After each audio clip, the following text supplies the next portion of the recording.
நாமக்கல் மாவட்டம் எருமப்பட்டி அடுத்த சேந்தமங்கல பகுதியைச் சேர்ந்த கூலி தொழிலாளி ஒருவர் தவணையை கட்ட தாமதமானதால் நிதி நிறுவன ஊழியர்கள் அவரிடம் அடாவடியாக பேசியதாக வீடியோ ஒன்று வெளியானது.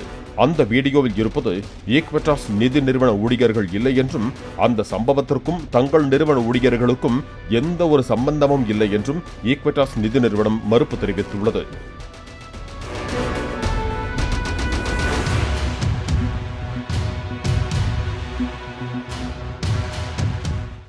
பிளே ஸ்டோர் மற்றும் ஆப் ஸ்டோரில் இருந்து பாலிமர் செயலியை QR கோடு மூலம் பதிவிறக்கம் செய்யுங்கள்.